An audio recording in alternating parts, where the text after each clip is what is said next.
자, 오늘 말씀은 우리 금요 성령 집회 말씀 이어서 우리 에베소 교회와 우리 지난번에 서문학 교회 그리고 오늘은 이제 버가모 교회에 대한 말씀을 이어서 같이 나누도록 하겠습니다.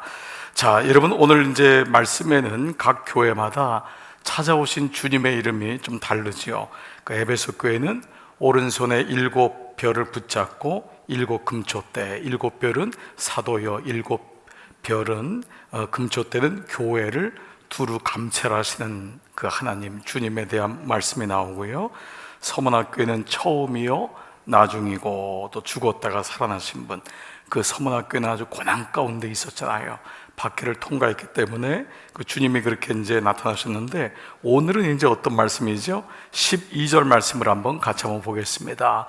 버가모 교회 사자에게 편지하라. 좌우에 날성검을 가지신 주님. 좀 더 비장하죠. 이 버가모 교회는 말씀하고 연결이 되는 것을 우리가 보게 됩니다. 좌우에 날성검을 가지신 이가 이르시되. 자, 우리가 이 말씀을 묵상하면은 히브리서 4장 12절 말씀, 우리가 암송했던 말씀인데, 하나님 말씀은 살아있고 옛날 개혁 성경에는 운동력이 있어서, 그렇죠? 활력이 있어서, 살아있고 활력이 있어 좌우의 날선 어떤 검보다도 예리하여 양날을 가졌다. 그래서 오늘 버가모 교회도 뭐라고 말씀하시죠? 바로 양날을 가진, 날선 검을 가진, 그래서 어떤 검보다도 예리하여 홍과 영과 및 관절과 골수를 쪼개신다. 그래서 오늘 이제 그 말씀을 다시 한번 12절 말씀을 보면은 다시 한번 봐보세요. 좌우에 날선 검을 가지시니. 이 주님이 버가모 교회를 방문하셔서 이제 말씀하게 됩니다. 이 좌우에 날선 검을 가지신 이를 이제 초대 교부였던 터툴리안 같은 경우는 좌우에 날선 검을 그 자체로도 말씀이라 할 수 있지만 구약과 신약이라고 얘기했던 적도 있습니다. 그만큼 이제 말씀이라는 것이 양날을 가졌다, 그만큼 예리하고 그만큼 강력하다라고 하는 하나님 말씀을 얘기하고 있죠. 그래서 이 말씀이 16절 보면은 좌우에 날성검을 가지신 분이 만약에 우리가 회개하지 아니하면 내가 속히 가서 내 입에 검으로, 만약 그들이 그 말씀 가지고 회개하지 아니하면 내가 너희를 싸우는데 내 입에 검으로 그들과 싸우겠다. 그러니까 버가모 교회는 말씀하고 연결이 되어 있는 것을 보게 됩니다. 세 번째 교회인 버가모 교회는 주님의 말씀하고. 자, 이제 이 버가모 교회에 대한 칭찬으로 이제 말씀이 시작하는데요. 자, 13절 한번 보겠습니다. 자, 13절. 내가 어디에 사는 것을 내가 아노니. 이 말은 내가 어느 위치에 있는지, 지금 사는 곳이 어떠한지를 주님이 알고 있다라는 거예요. 너가 어떤 환경에서 지금 나를 믿고 있는지, 내가 어디에 사는 것을 내가 아노니. 그러니까 이 버가모라고 하는 위치가 그 당시의 상황이 어떠한지를 주님이 알고 있는데, 그곳이 어디냐? 사탄의 권자가 있는 곳이래. 그 버가모가 있는 곳이 사탄의 권자가 있는 곳이라, 사탄의 보좌란 말이잖아요. 권력을 다스리는 자리가 있는 데라. 그래서 어떤 칭찬을 하냐면, 그런 곳에서도 내가 내 이름을 굳게 잡아서 내 충성된 증인 안디바가, 그 당시에 크리스찬이었던 걸 알게 되죠. 초대교회 당시 그 버가모 당시에 있었던 그 그리스도인 교우였던 것 같아요.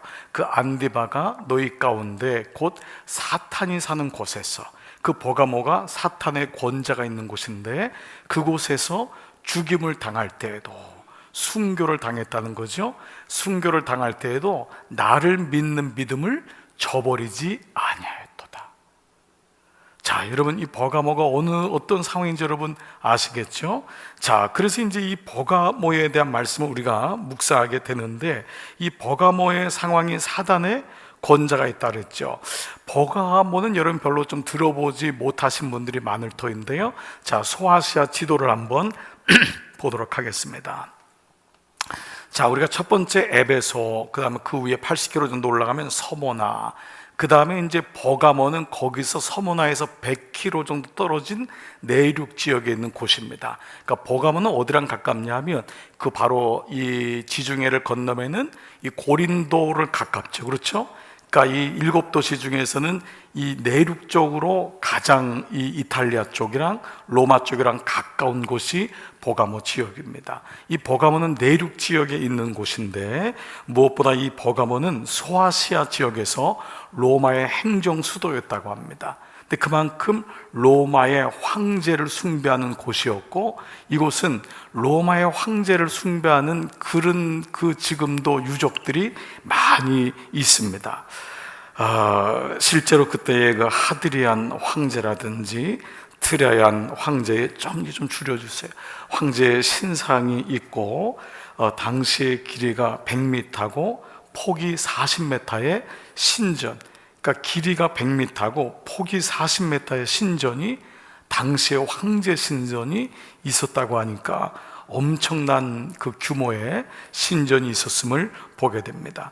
특별히 이 버가모는 이교 신앙의 강력한 중심지였다고 해요. 아주 우상 숭배가 굉장히 강력한, 그 당시에 이교도라는 건 황제 중심의 그 어떤 숭배지라고 하는 것을 알 수 있죠. 그러나 우리가 생각하면 그냥 가이사나 이런 황제라고 하는 명목만 있는 것이고, 모든 잡다한 우상들을 황제의 이름에 투영해 가지고 다 신을 만들어 놓았던 곳이라 할 수 있습니다.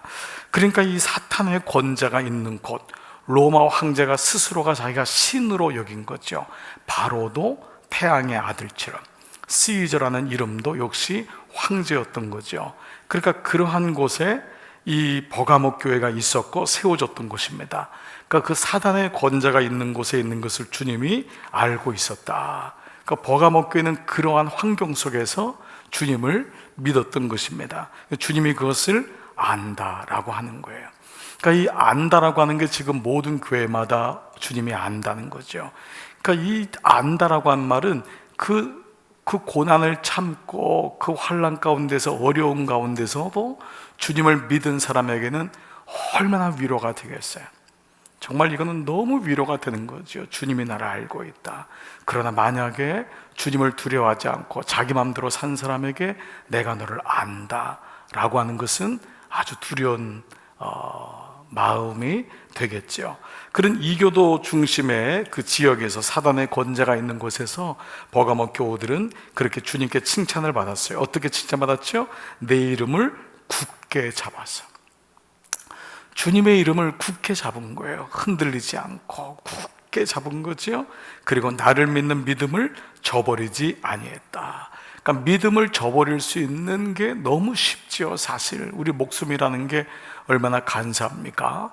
그래서 우리가 순교할 수 있다고 생각하지만은 사실은 어려움이나 불이익이 오면은 얼마든지 예수님의 이름을 뒤로 할 수 있는 게 인간의 모습인데, 이런 버가모 교회는 그렇게 예수님을 굳게 잡았다.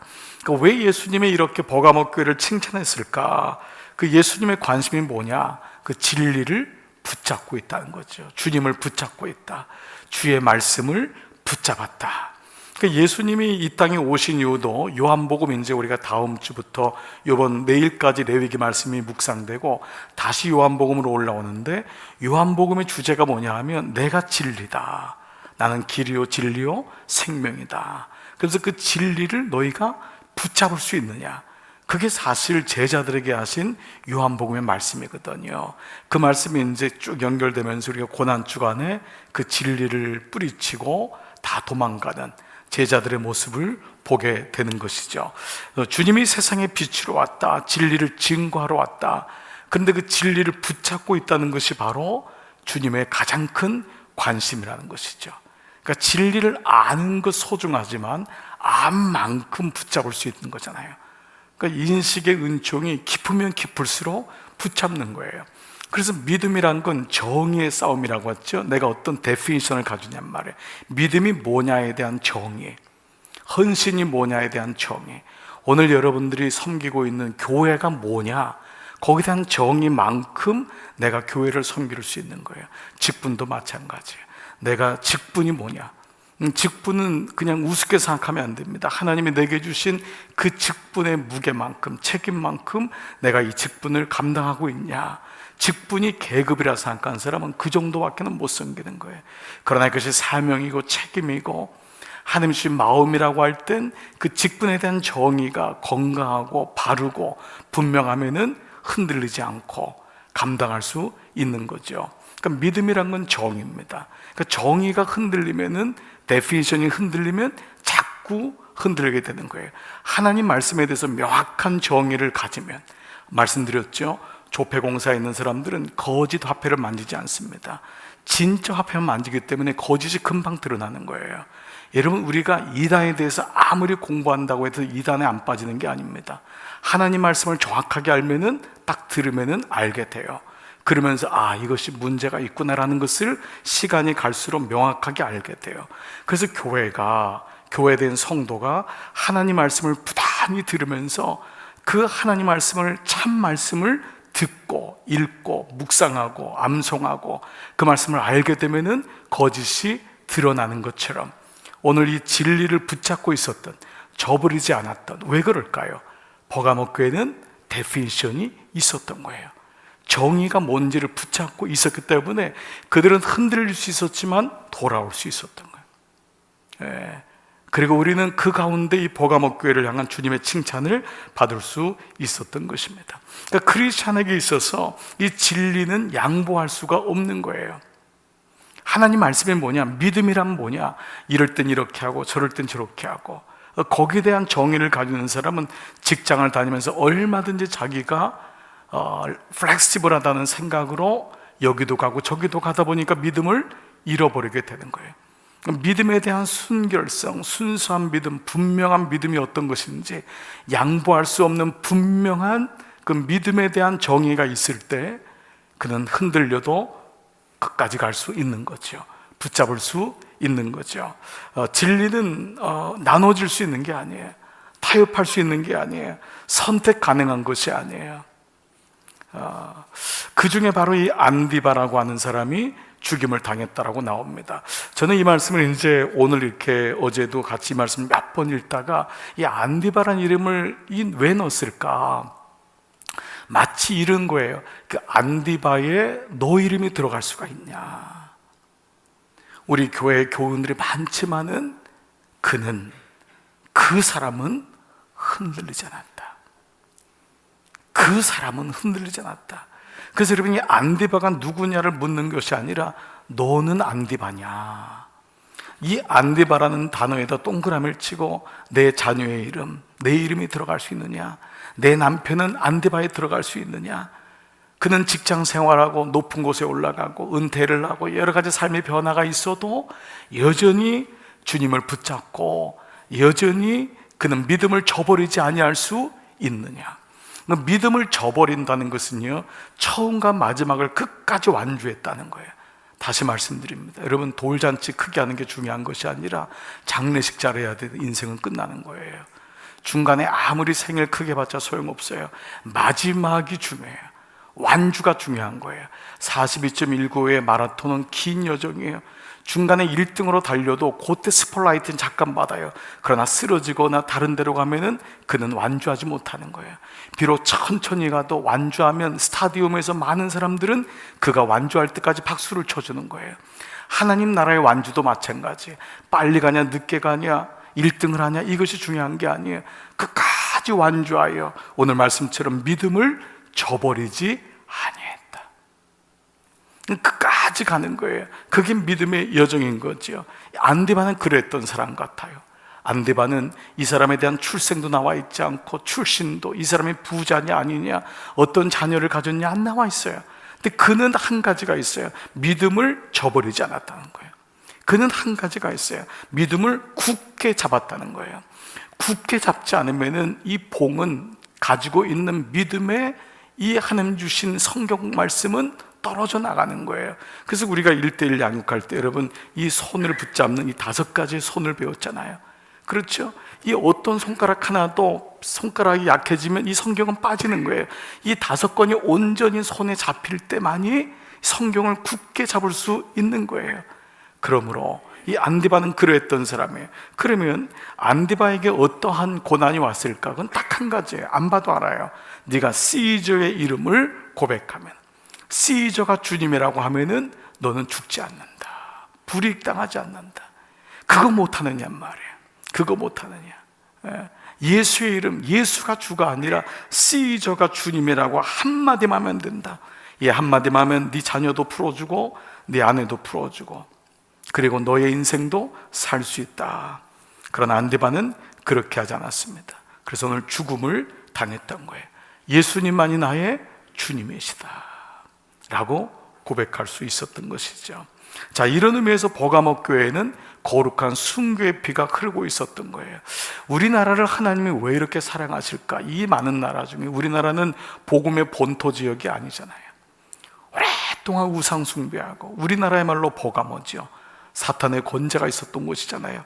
집집마다 귀신 안 섬긴 데가 없었어요. 우리나라는 모든 사람들이 귀신을 섬겼었어요. 시골에 가면 성황당 섬기고, 집집마다 다 귀신 섬기고, 우상 섬기고, 미신 섬기고. 우리나라는 복음하고 관련된 곳이 아니에요.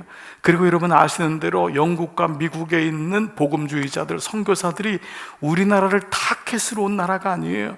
중국과 일본이 타켓이었어요. 그런데 거기가 길이 막혔는데 보니까 중국 밑에 좀 내려온 게 있더라는 거예요. 나라가 툭 튀어나온 나라가. 우리나라는 세계 지도에도 1700년도에 나왔을 정도의 고려라고 하는 이름으로, 일본은 1100년도에 이미 세계 지도에 등장했어요. 우리나라는 1700년도, 그만큼 쇄국주의와 우리나라는 폐쇄주의 속에 있었어요. 세계에서 우리나라를 아는 사람이 없었어요. 그런데 웬 은혜예요. 중국 밑에 조금 튀어나온 나라가 있더라는 거예요. 근데 거기 우상 숭배가 있더라는 거예요. 놀랍게 그곳에 이미 권세인들을 통해서 성경이 들어가고 있다는 거였어요.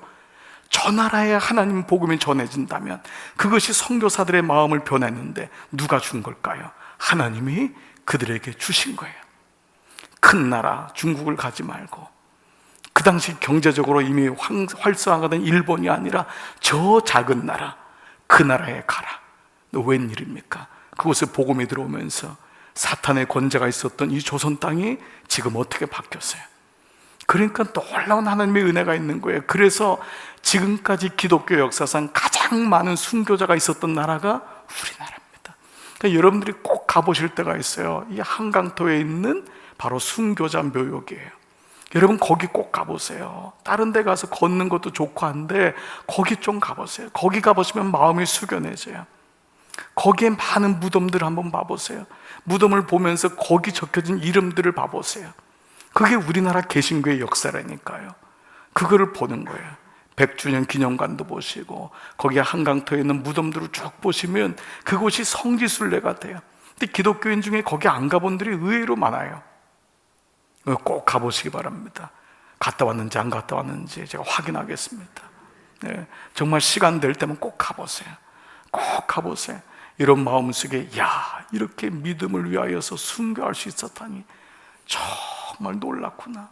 그렇게 우상 숭배하면서 그렇게 장수한 사람 아무도 기억하지 않는데 거기 보면 20대, 30대, 40대, 50대, 그것도 그 미국의, 영국의, 카나다의, 오스트리아의 우리가 알지 못하는 그 벽 안의 사람들이 조선 땅을 위하여서 복음을 위하여 죽었던 그 외국인 선교사들의 묘역인 거예요. 그리고 거기서 묘역은 없지만 죽어갔던 수많은 조선인 크리스찬들이, 여러분 이 여기 송파에 있는 나루터에서도, 한강 나루터에서도 얼마나 많이 죽었습니까? 그들이 예수의 이름으로 죽은 거거든요. 바로 이러한 의미를 본다면 우리는 이 말씀을 더 깊이 묵상할 수가 있죠. 그런데 문제는 뭐냐? 그랬던 버가모, 순교의 피가 흘렀던 교회가 변질되기 시작하는 거예요. 어느 날 시간이 지나면서 그 순교의 피가 있었던 교회에 이상한 자꾸 기류들이 생긴 거예요. 바로 그 말씀들이 오늘 14절의 책망의 말씀이에요. 자, 두 가지 정도로 이제 함축한 거예요. 책망할 것이 있나니 거기 내게 발람의 교훈을 지키는 자들이 있도다. 발람이 발락을 가르쳐 이스라엘 자손 앞에 걸림돌을 놓아 우상의 제물을 먹게 하였고 또 행음하였다라는 거죠. 이 발람과 발락의 이야기 비슷한 단어로 해서 좀 헷갈리는데요, 이 민수기 22장 24장까지 나와요. 이 발락이라는 사람은 당시의 이방나라 모압 왕의 이름입니다. 발락이. 그리고 발람은 뭐냐면 그 당시 그 지역에 있었던 이스라엘과 이방 땅을 왔다 갔다 했던 선지자의 이름이 발람입니다. 그런데 이 발락이 이스라엘 작은 나라를 먹으려고 하는데 이스라엘이 작은데도 움직이질 않는 거예요. 전쟁을 가도 자꾸 지는 거예요. 알고 봤더니 이스라엘에는 하나님을 섬기는 사람이 많다는 걸 알게 된 거예요. 그래서 그 당시에 있었던 선지자인 이 발람을 통하여 저주의 메시지를 하게끔 시켰던 거예요. 근데 이 발람이 3번이나 민수기 22장 23장 보면 3번이나 저주를 하는데 놀랍게도 마음으로는 저주를 하는데 입으로는 축복이 나오는 거예요. 안 되는 거예요. 안 되는 거예요. 이게 마음대로 안 되는 거예요. 발람도 하나님의 사람이니까 이게 되겠어요? 그러니까 이스라엘을 저주하라고 발락이 시키는데 안 되는 거예요. 그러자 이 발락이 이 발람을 물질로 그를 꿰지요. 탐심으로 꿰는 거예요. 꿰가지고 그에게 어떤 방법이 있냐고 했을 때 바로 나오는 말씀이 이 민수기 25장 1절 보면 들어보세요. 이스라엘이 시딤에 머물러 있더니 그 백성이 모압 여자들과 음행하기를 시작하니라. 그 여자들이 자기 신들에게 제사할 때에 이스라엘 백성 남자들이에요. 청함에 백성이 먹고 그들의 신에서 절함으로. 어떠한 방법을 발람이 가르쳐 주냐면 돈을 먹었잖아요, 발람이. 그러니까 뭔가를 가르쳐야 되는데 이 나라 백성을 꿰 있는 거, 이 남자들을 꿰어야 되잖아요. 그 남자들을 모압 여인들의 신전에서 예배할 때, 제사 지날 때, 그러니까 그들의 신전이 뭐예요? 음란한 신전이잖아요. 그들을 꼬셔가지고 그들하고 성행위를 하게 혹은 그들과 사귀게 하고 그들과 결혼하게 시키는 거예요. 그래서 혼합 작전을 쓰게 한 거예요. 이 백성이 무너지려면 안 믿는 며느리를 그 가정에 집어넣어라. 여자를 집어넣으면 그 가정은 끝난다. 그리고 거기서 음식을 먹게 하고 거기서 무너지게 하면 된다. 음식을 먹게 하라는 거예요. 그리고 안 믿는 여자를 집어넣게 하는 거예요. 이것이 이스라엘을 무너뜨리는 방법인 것을 얘기합니다. 결국 발람은 발락이 준 물질에 의해서 속아서 넘어가게 되고 이후로 이스라엘은 타락하기 시작합니다. 자, 이것을 베드로후서 2장 15절에서 베드로가 뭐라고 했냐 하면 그들이 바른 길을 떠나 미혹되어 부올의 아들 발람의 길, 이게 뭐냐면 바로 불의한 삭슬 사랑한 거, 모압 왕으로부터 불의한 재물, 탐심의 눈이 멀어서 하나님의 백성을 멸망하는 데 지혜를 내준 거예요. 자, 이렇게 해서 이제 연회에 참석하게 되면서 이스라엘 백성들은 우상을 접하게 되는 거예요. 자, 레위기 말씀, 신명기 말씀부터 이스라엘 백성들은 하지 말라고 하는 하나님 말씀이 자신들을 살리기 위한 하나님의 사랑이었지만은 이 말씀을 전적으로 잘 이해를 못하는, 하나님 말씀을 알지 못하는 이스라엘 남자들은 모압 여인들의 우상 숭배하는 제사에 참석하니까 재미있거든요. 말초신경을 자극하고 다 가능한 것 같고, 특별히 모압 여인들은 그 당시 화장술이라든지 이 당시 마술 같은 게 많아가지고 이스라엘 남자들, 이때가 언제 하면 가나안 땅으로 들어가기 바로 초입되거든요. 그러니까 광야 생활에서 들어갔던 이스라엘 남자들의 눈에는 모압 여인들은 너무도 아름다운 거예요. 너무도 예쁜 거예요. 그러니까 그 믿음을 보지 않고 모압 여인들의 외모를 본 거예요. 겉모습 보니까 그냥 홀딱 넘어간 거예요. 그래서 남자들이 결국은 모압 여인들을 탐하게 되고 모압 여인들하고 결혼하면서 가나안 땅에서 그렇게 주셨던 명령과 규례를 어기기 시작하는 거예요. 그러면서 이스라엘이 가나안 땅에 들어가면서 섞이기 시작하는 거예요. 이것이 미신을 하나님 믿음 안에 심어 놓은 거예요. 자, 우리가 여기 말씀에서 묵상할 것이 하나 있습니다. 신앙과 미신의 차이가 뭘까? 우상숭배의 차이가 뭘까? 여러분도 지난 시간에 우상숭배를 집에서 했거나, 또 우리는 그거를 내가 3대 4대 예수를 믿어도 워낙 우상숭배라는 것이 어떤 환경적인 부분에서 우리는 알고 있어요. 그래서 오늘날 기독교가 100년 동안 왔지만 잃어버린 30년 동안에 제가 여러분 말씀드릴 때 왜 이만큼 성장하고 이만큼 교회가 컸는데도 성도들의 신앙은 크지 않을까? 그것이 미신적인 말씀을 믿기 때문이에요. 미신적인 그리스도인, 우상 숭배하는 거하고 별 다를 바가 없어요. 그래서 말씀을 들을 때 뭐죠?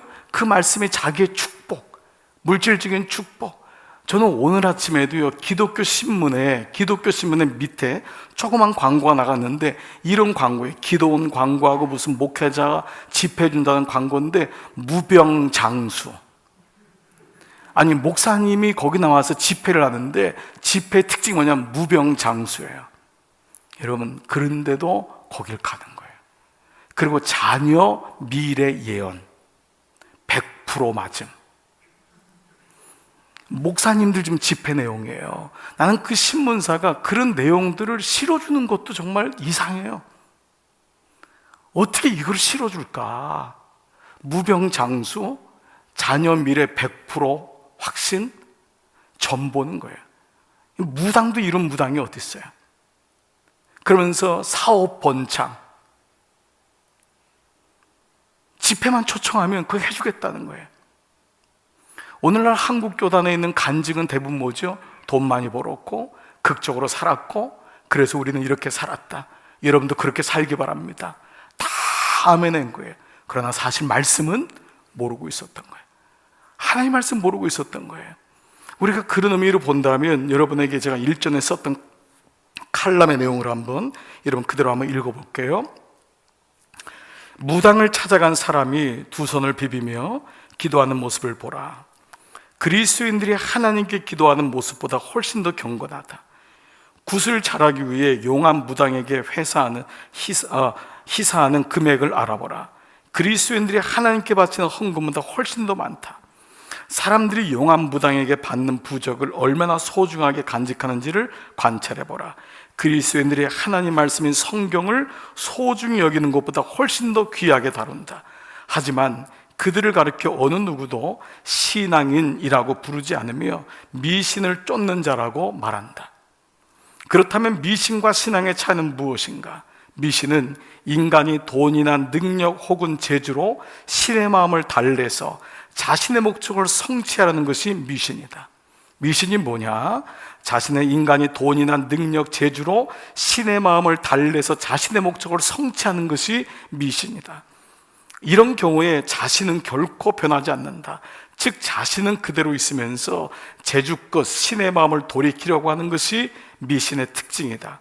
이에 비해 신앙은 하나님을 변화시키려는 것이 아니라 절대적인 그분의 말씀 앞에서 자신이 항상 변화되는 것을 의미한다. 따라서 하나님을 믿느냐 믿지 않느냐도 중요하겠지만 어떤 믿음을 갖고 있느냐가 훨씬 더 중요하다. 어떤 믿음을 가지고 있느냐가 훨씬 더 중요하다. 즉 자기 자신을 수반하지 않는 믿음은 미신에 지나지 않기 때문이다. 다시요, 자기 자신의 변화를 수반하지 않는 믿음은 미신에 지나지 않는 거예요. 자기는 안 바뀌어요. 그러니까 교회를 10년, 20년, 30년 다니는데 성품도 안 바뀌고 믿음도 안 바뀌고 말씀도 모르고 기도도 모르고, 그러나 뭐죠? 끊임없이 요구하는 것, 여기에 대한 것에 머물러 있을 때 바로 이것은 미신에 지나지 않는다. 이 말씀이 선포되지 않으면 교회는 또 다른 미신의 공동체가 되는 거예요. 모인다고 하지만 결국은 자신의 삶은, 성품은 전혀 안 바뀌는 거예요. 그리고 평생 기도하는 권사님이에요. 근데 알고 봤더니 그는 미신적인 기도에 머물러 있는 거예요. 나는 바뀌지 않는 거예요. 날마다 자기 자녀를 위해서, 가족을 위해서, 남편을 위해서 기도해요. 아내를 위해 기도해요. 그러나 자신의 삶은 바뀌지 않는 거예요. 바로 이 부분을 여러분 잘 한번 생각해 보세요. 오늘 이것이 뭐예요? 첫 번째, 너희가 우상의 제물을 먹게 했다. 미신 속에 살게 했던 거예요. 그래서 순결한 이스라엘 백성의 남자들을 모압 여인이 데려가서 이렇게 해서 하나님을 섬긴다고 무슨 문제가 있냔 말이에요. 결국 나가 잘 되는 게 중요하지 않냔 말이에요. 이것이 모압에 있었던 가나안 신의 특징이었던 거예요. 여기서부터 이스라엘 백성들은 하나님이란 단어가 잊어버리기 시작한 거예요. 하나님이 중요하지 않고 누가 중요해? 내가 중요한 거예요. 내 자식이 중요한 거예요. 내 가족이 중요한 거예요. 하나님이란 단어가 우상의 제물 속에 사라졌다. 첫 번째, 이것이 책망이에요. 두 번째 책망은 뭐냐? 15절, 이와 같이 내게도 니골라당의 교훈을 지키는 자들이 있다. 니골라당은 에베소 교회에서도 언급됐었죠. 당시 니골라당은 영지주의에서 출발했다 그랬죠. 영지주의는 전체적인 뿌리고 니골라당은 그 중에 한 파라 그랬어요. 7 집사 중에 니골라라는 사람이 만들었을 가능성이 많은 니골라는 복음을 아는 사람이었어요. 그는 복음을 알았기 때문에 사람들의 약점을 이용해서 유사 복음을 만들었던 거예요. 여러분, 이단이라는 거는요, 절대 복음하고 다르게 보이지 않습니다. 비수꾸무려 합니다. 그래서 이단은 다르리 끝단이 되는 거예요. 앞에 부분이 똑같은 거예요. 그렇기 때문에 분별이 없으면은 우리가 말씀이 끝에 가서 다른 것을 아는 거죠. 우리 교회에 부모님들이 청년들, 자녀들의 문제 때문에 저는 이단 상담을 많이 받았잖아요. 부모님들이 깜짝 놀란 거예요. 그래서 그 부분이 뭐냐면 아이들이 모르는 거예요. 그런데 그 끝에 가니까 이상한 거예요. 엄마, 좀 이상한 것 같아. 엄마가 딱 보니까 아닌 거예요. 그래서 상담에서 얘기 들어보면 아니에요. 그게 뭐죠? 이단이라는 거예요. 그러니까 니골라당이 뭐지요? 복음을 들었던 사람이란 말이에요. 처음에 7 집사 중에 하나였단 말이에요. 근데 그가 타락하여서 복음과 유사한 것을 믿었던 거예요. 이단들의 창시자들은요, 대부분 처음에 교회를 다녔던 사람들이에요. 그러다 자기가 교주가 돼서 비스꾸무리하게 만들어버린 거예요. 그런데 니골라당의 특징이 뭐냐? 니골라당은 예수님이 우리에게 모든 자유를 주셨기 때문에 죄 지을 자유도 주었다라는 거예요. 그래서 죄 있는 곳에 죄가 은혜 큰 곳에 모두 크다고요? 은혜도 크다. 그러므로 내가 죄를 졌는데 주님은 은혜의 주님이기 때문에 내가 어떤 죄를 져도 주님은 용납하신다. 여러분, 여기까지는 말이 비슷하잖아요. 그러므로 죄를 져도 된다가 결론이 된 거예요. 우리는 은혜가 크기 때문에 죄에 대해서 인식하게 되고 더 이상은 죄를 짓지 말자. 그래야지만, 그래서 내가 가지고 있는 기쁨이 무엇인지를 보고 주님이 기쁨이 되어야 된다라고 하는 말씀의 축을 가지고 살아가는데, 니골라당은 죄 있는 곳에 은혜도 있으니 죄를 져도 무방하다. 그러므로 죄 져도 회개할 필요가 없다. 우리는 약하니까. 비스꾸무리 하죠. 지금도 졸다 들으시는 분 중에는 목사님이 지금 비스꾸무리한 얘기를 지금 하는 것 같아요. 예, 지금 남은 생애를 어떻게 살 것인가 했더니 남은 라면 3개를 어떻게 살 것인가, 남은 생애를 어떻게 살 것인가예요. 라면 3개를 어떻게 살 것인가가 아니라, 그러니까 비스꾸무리한데 한 사람은 남은 생애를 어떻게 살 것인가로 말씀을 듣고 주여 이렇게 살겠습니다 했더니 나는 라면 3개를 어디서 살 것인가로. 비스꾸무리한데 이게 정확하게 정신을 안 차리면은 그렇게 돼요. 저는 남미에 오랫동안 복음을 전하느라고 탐방하고 거기 가서 집회를 했는데, 남미 교회 제일 많은 이단 교회가 뭐냐면 No Pain Church예요. 고난이 없는 교회. 우리 교회에 오면 고난 없다는 거예요. 엄청나게 많아요. 메어 터져요. 그런데 몰라요. 왜냐하면 그 교회, 이런 교회들은 절대 성경을 읽히지 않아요. 맹목적으로 성경을 암송하게 한다든지 아니면 성경 말씀을 집중적으로 브레인 워시를 시키는 거예요. 하나님 말씀을 건강하게 풀어줘서 참된 말씀이 무엇인가를 스스로 알고 인지할 수 있는 능력을 키우지 못하게 하는 거예요. 하나님 말씀 묵상은 없어요. 한국교회가 하나님 말씀을 묵상하지 않는 것이 가장 큰 치명적인 병이었어요. 성도들이 묵상하지 않는 거예요.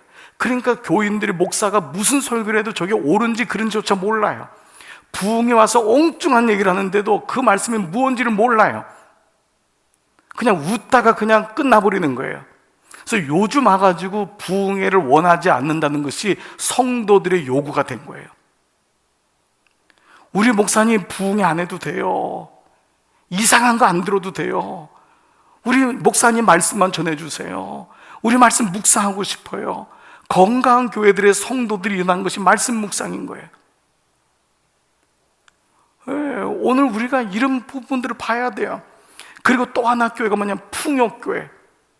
이 교회에 오면 부자가 된다는 거예요. 이 교회에 오면은 부자가 되고, 이 교회 모으면 로또가 당첨되고, 이 교회 모으면 자녀들이 잘 되고, 이 교회 모으면 모든 병이 무병장수한다. 이런 교회들이 지금 소아시아 제3 국가들, 남미, 브라질, 아르헨티나 모든 이단들이 판을 치고 있어요. 그래서 거기 가서 설교하는 게 제일 옳아요.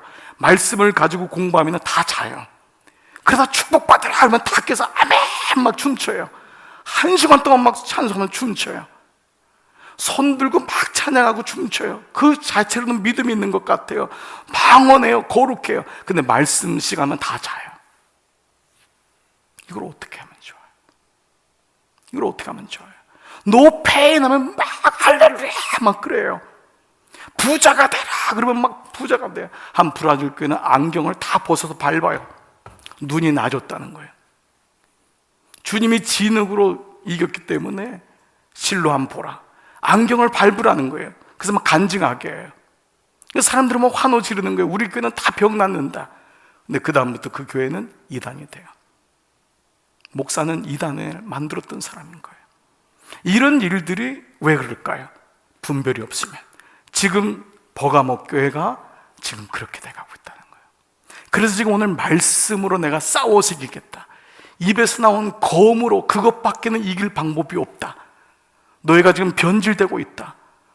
우상의 미신으로 변질되고 있고 니골라당의 잘못된 교리로 변질돼 가고 있다. 그래서 16절에 뭐라고 나오죠? 회개하라. 회개하라. 그래서 이 말씀의 또 다른 원본에는요, 니골라당의 교훈을 지키는 자들이 있도다. 나는 그것을 미워하노라. 주님이 미워한다 그랬어요. 말씀을 잘 모르는 것 미워한다 그랬어요. 말씀은 목사님들이나 아는 거죠. 미워한다 그랬어요.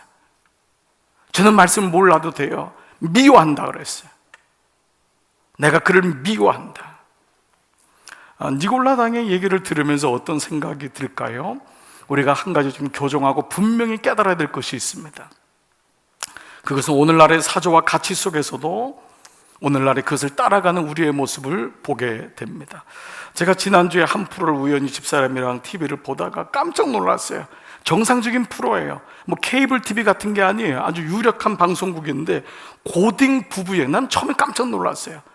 고등학교 아이들이 임신을 해가지고 아이를 낳았는데 그 아이들을 출연시켜가지고 출연료를 주고 그 밑에는 뭐라 하냐면 참여를 원하는 고등학교 부부를 찾는 거예요. 17살짜리가 16살에 임신해서 아기를 낳은 거예요. 두 아이가 학교를 자퇴하지 않거나 자퇴한 다음에 아이들이 학고방 같은 데서 살고 부모들이 나와서 이 아이에 대한 얘기를 들었을 때 기가 막혔어요. 그러나 우리가 아파트를 줬죠. 차를 줬죠.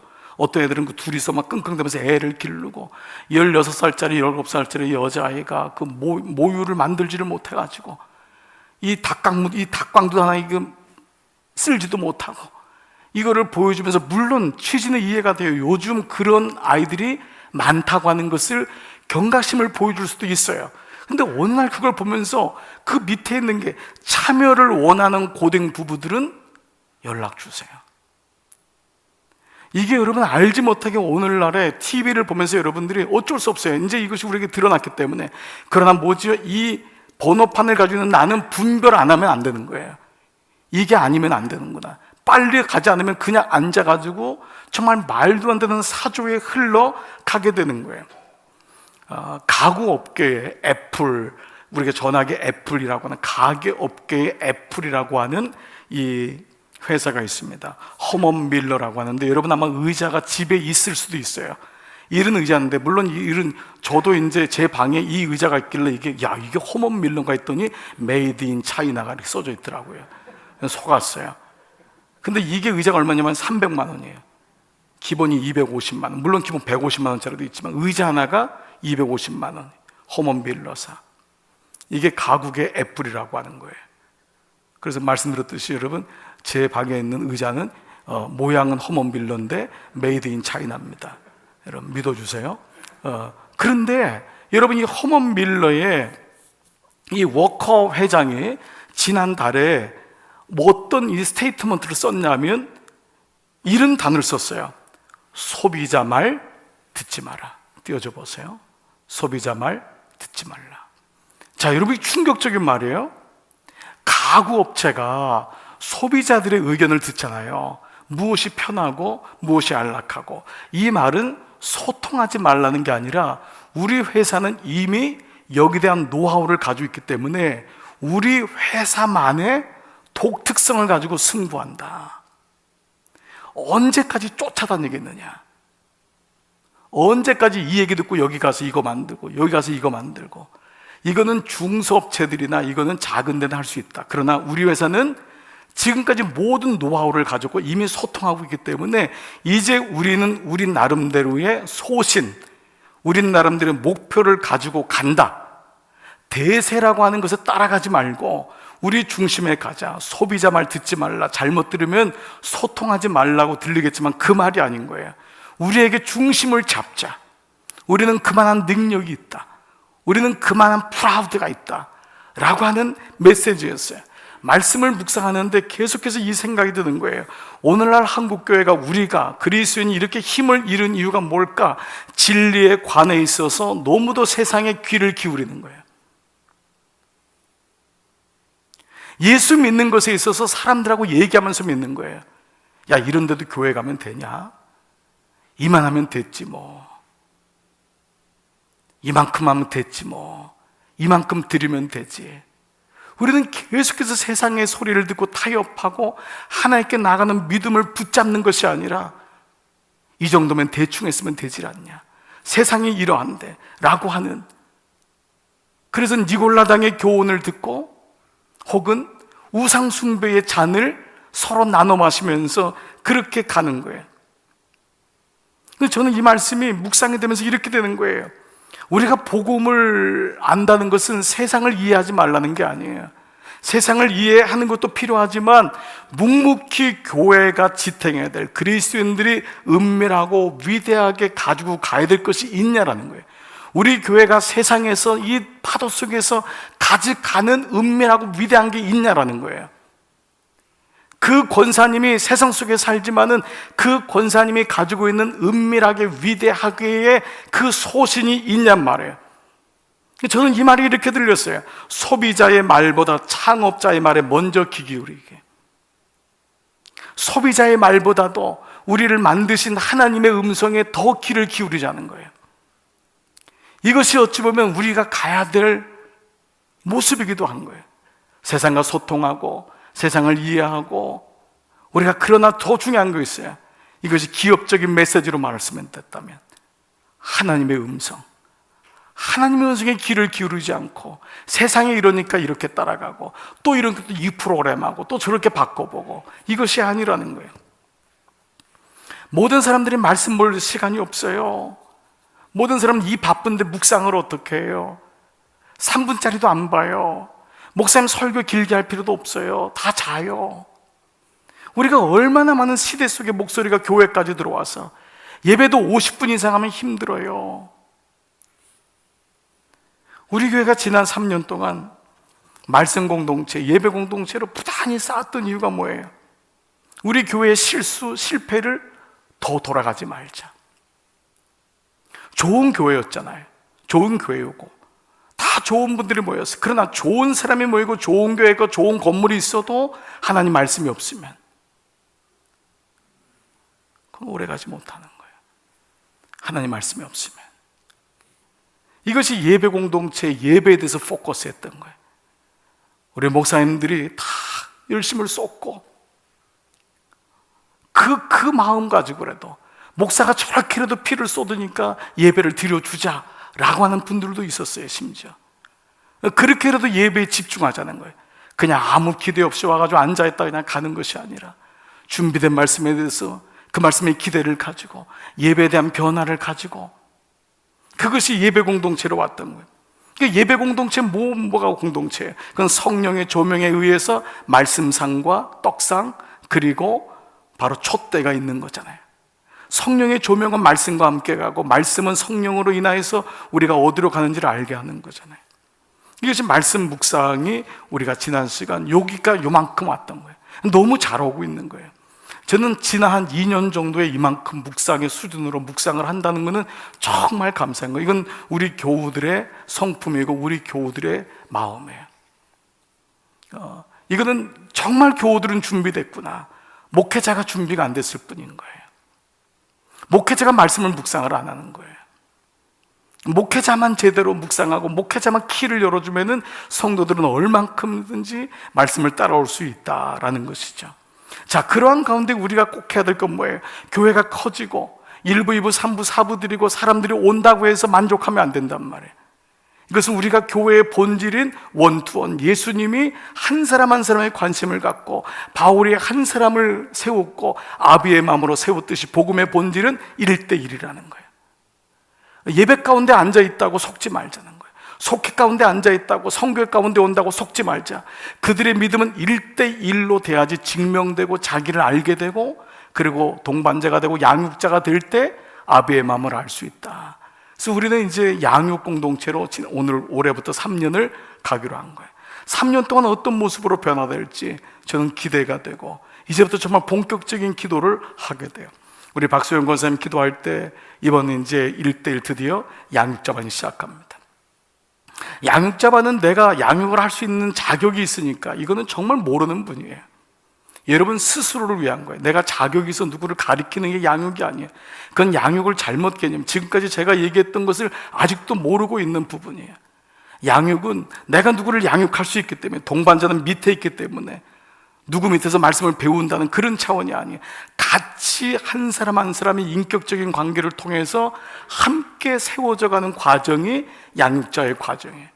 우리 교회 이번에 다음 주 화요일부터 우리 53명의 양육자가 일기로 출발하게 되었어요. 얼마나 감사한지 몰라요. 이 4개월의 여정을 통하여 우리는 첫 번째 미랄이 되실 거예요. 그러면서 그 하나님을 아는 성경 교사가 생기고 하나님 말씀에 대한 그 말씀을 순종하고 충성하는, 하나님이 나에게 설득된 그 마음을 가지고 그분들이 세워지면서 이제는 이후에 하나님께서 이 과정을 만들어 가실 거예요. 어느 목사님이 와도, 어느 장로님이 와도, 어느 권사님이 와도 우리 교회는 이 과정 속에 다 들어와서 동반자 과정을 들어오고, 그분이 동반자의 과정을 잘 들어오고, 그 다음에 또 이제 목회자들과 양육자 과정을 마치면서 한 명 한 명 세워지는 과정을 거치게 될 것입니다. 53명의 여러분들이 들어가지 않는다고 해서 걱정하실 필요 없습니다. 이제 조만간 들어오실 것이고, 또 여러분의 일을 위해서 교회 전체적인 변화를 위해서 기도해 주는 것이 무엇보다 소중한 것입니다. 자, 그러면서 우리 교회는 이제 오늘 이 말씀을 들으면서 우리가 이번에 우크라이나 말씀 선교를 하면서 말씀 선교사로의 전환을 갖고 있어요. 복음이 들어와서 말씀 묵상을 하게 되면서 말씀의 소중함을 알게 된 거예요. 선교사님들에게 생활비도 드리고 의료비도 드리고 구제비도 드리고 건축비도 드리는 거 중요하지만은 우리가 그들에게 하나님의 탄알인 말씀을 주자. 현지어로 된 그 말씀을 줘서 그 말씀을 가지고 현지인 교사를 양육시켜서 그들에게 복음을 전해줄 수 있는 루트를 주자. 이것이 말씀 선교의 축이 되는 것입니다. 이것이 우리 교회가 이제 가야 될 또 하나의 말씀이 시작되면서부터 연계되는 양육과 더불어서 선교 공동체의 큰 그림이라 할 수 있을 것입니다. 자, 오늘 그래서 16절에 다시 한번 봐보세요. 그리 아니하면 내가 내게 속히 가서 내 입의 검으로 그들과 싸우리라. 주님의 입의 검으로, 내 입의 검으로 말씀으로 싸울 것이다. 말씀이 없으면 우상 숭배하는 거예요. 미신 섬기는 거예요. 말씀이 없으면 애매한 이 니골라당의 잘못된 교리에 빠지는 거예요. 말씀을 가지고, 이 말씀을 가지고. 저는 제가 우리 교회를 보면서 너무너무 감사한 거예요. 여러분, 이것이 우리가 지금 이렇게 모양이 만들어지고 있지만 이것이 당연한 것이 아닙니다. 정말 먼저는 여러분들의 그런 마음과 준비된 마음과 순종의 마음과 정말 해보고자 하는 그 마음. 내가 나이가 60인데 70인데 근데 내가 너무 늦지 않았나, 그 마음이 아니라 그 말씀 앞에 겸비한 태도로 말씀을 대하는 한 분 한 분의 그 마음이 공동체를 살리는 거예요. 한 사람이 세상을 살리는 거예요. 그리고 우리가 나이가 다 많잖아요. 말씀드렸잖아요. 지난 주일날 그 오셨던 그 심재원 권사님 딱 저한테 엘리베이터 타고 가면서, 야, 목사님, 우리 교회 강남중학교는 다 젊은 사람들이 많네. 우리 교회는 다 젊은 사람이 많대요. 그러니까 우리 목사님들이 볼 때는 우리 교회는 목사님들 수준에서 보면은 젊은 사람이 아니라 어른들이 많다고 생각하는데 그분들이 보니까 다 젊대요. 그 원로자님들 올라오는데 한참이네. 그 원로자님들 다 그 앞에서 그냥 이러시더라고요. 열심히 하겠습니다. 열심히 하겠습니다. 젊었을 때 열심히 하세요. 젊었을 때 열심히 하세요. 그 나이 때 내가 그냥 다 철도 씹었어요. 뭐 이런. 그러니까 여러분, 우리가 하나님의 눈으로 보면은 나이가 많은 게 아니다. 하나님의 눈으로 보면 내가 뭐 이 나이에 아니에요. 정말 지금이 제일 좋은 나이고 할 수 있는 것이고 이것이 믿음이 흘러내려간단 말이에요. 그러니까 우리가 그런 맥락에서 봐도 우리가 이제 우리 교우들이 정말 이렇게 되고, 저는 특별히 또 우리 목사님들을 정말 칭찬해드리고 정말 자부심을 갖고 정말 귀하다는 생각을 갖게 돼요.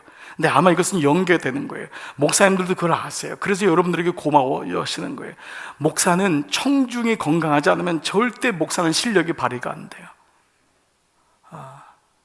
그러니까 여러분들이 그렇게 말씀에 대한 사모함이 있기 때문에 목사님들이 그 말씀을 가지고 묵상하고 그 말씀을 가지고 그렇게 나눌 수 있는 거예요.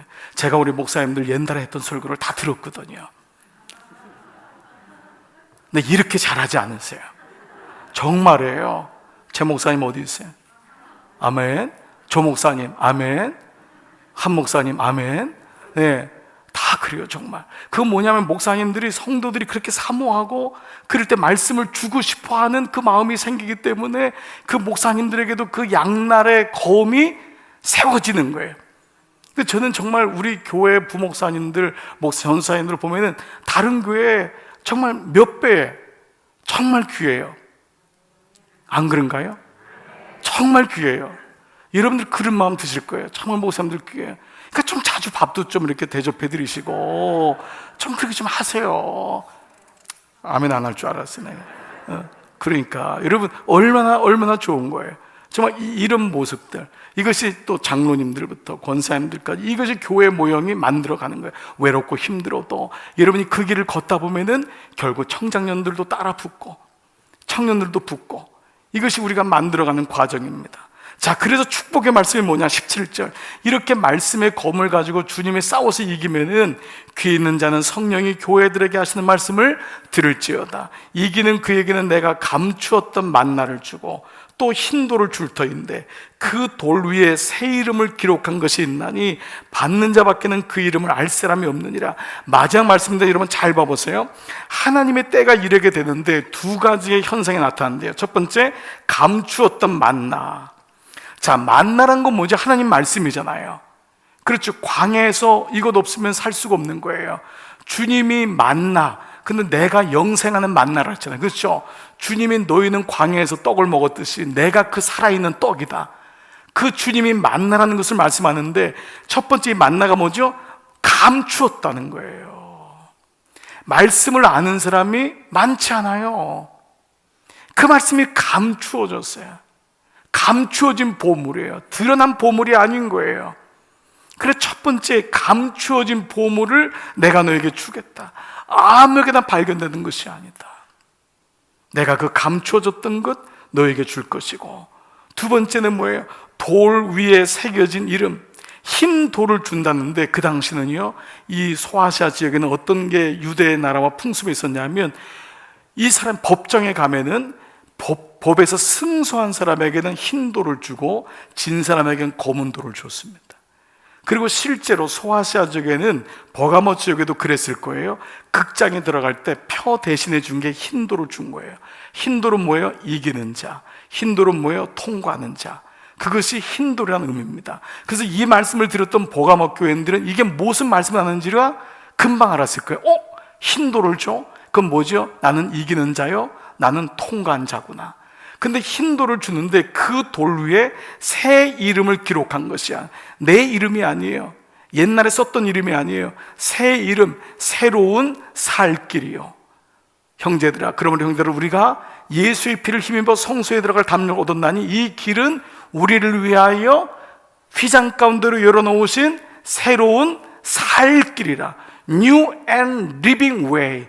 새로운, 그것이 바로 뭐예요? 새 이름.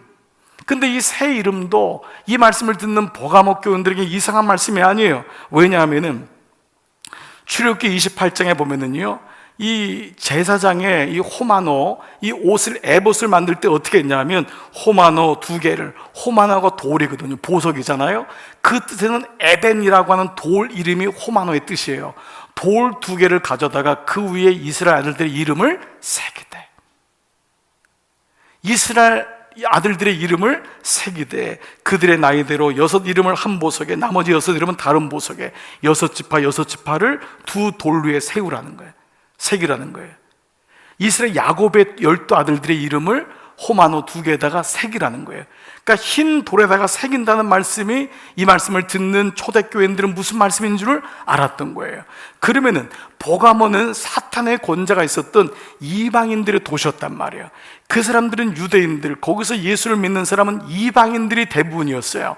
사탄의 권자가 있는 곳이었고, 우상숭배라고 니골라당이 섬기는 이단들을 섬기는 곳이었기 때문에, 그러니까 하나님의 정통 이스라엘 백성들이 아니었던 거예요. 근데 그들에게 흰 돌, 너는 승리했고, 그래서 그 돌 위에 새 이름은 예수님의 이름이겠죠.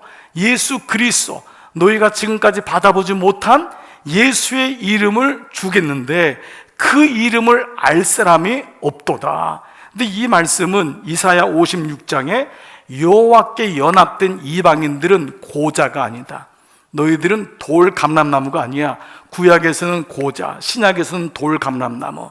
그렇죠? 돌 감람나무가 감람나무에 젖붙임할 때 여기서 생명이 되듯이, 고자는 생명이 없지만은 하나님께 연합된 자는 고자에서부터 생명이 나온다. 이 말씀을 이사야 56장에서 하거든요. 56장 3절, 여호와께 연합한 이방인은, 여호와께 돌아온 이방인은 말하기를 여호와께서 나를 그의 백성 중에서 반드시 갈라내시리라 하지 말며, 고자도 말하기를 나는 마른 나무로 하지 말라. 여호와께서 갈라내지 않는 거예요. 그리고 고자를 하지 말라, 마른 나무로 하지 말라. 5절, 내가 내 집에서 내 성 안에서 아들이나 딸보다 나은 기념물과 이름을 그들에게 주며 영원한 이름을 주어 끊어지지 아니하게 할 것이다. 그 다음 말씀이 뭐냐면 내 집은 만민이 기도하는 집이다가 여기 나오는 본론이에요. 우리 성전은 어떤 성전이냐? 우상 숭배하고 오랫동안 하나님을 떠났던 그 모든 자들도 누구든지 와서 하나님의 언약을 믿고 안식일을 거룩히 지키고 그 말씀을 따라가는 자는, 그 말씀의 입에서 나오는 검으로 싸우는 자는 내가 끊어지지 않은 것이다. 내가 그에게 흰 돌을 줘서 그 돌에 지금까지 보지 못한 새 이름, 예수 그리스도의 이름을 줄 것이다. 이것을 뭐라 그랬죠? 받은 자밖에는 이름을 알 사람이 없도다. 받은 자밖에 알 사람이 없다라는, 여러분 찬양 혹시 기억하세요? 어떤 찬양이죠? 알 사람이 없도다 저 장미꽃 위에서. 이 찬양에서 그 마음을 알 사람이 없도다, 은혜를 알 사람, 이건 받은 사람만이 아는 거예요. 받은 사람만이. 버가모 교회는 바로 그렇게 하나님이 사랑하셨고 나오기를 원하셨고, 그 사탄의 권좌에서 나온 버가모 교회를 향해서 내가 흰 돌을 줄 것이다, 너는 감추어진 만나를 발견한 자가 될 것이다. 저는 이것이 우리 교회가 되기를 축복합니다. 우리 교회가 이 지역에 있는 이유가 그 지역에 감추인 만나를 발견하고, 우리 교회 올 때마다 새벽 큐티를 통하여, 수요 예배, 금요 성령 집회 주일을 통하여, 그리고 내가 받아본 흰 돌, 너는 승리한 자다. 사탄의 권좌에 있었던 우리를 부르셔서 흰 돌을 주면서 승리해라. 그리고 이것을 알 사람이 아무도 없다. 이 모든 은혜가 오늘 특별히 권사님들 모두 위에, 또 우리 교회 위에, 여러분 위에 함께 하시기를 주의 이름으로 축복합니다. 아멘.